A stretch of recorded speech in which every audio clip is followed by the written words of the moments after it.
Today I am going to make earring with pure copper sheet.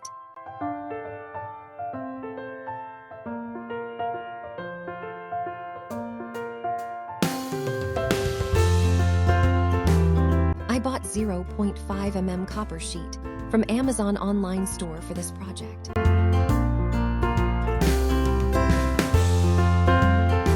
First, I cut heart-shaped pieces with my wire cutter.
File it for smooth ends.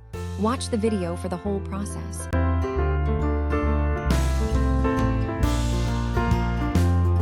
And then hammer it to give a texture.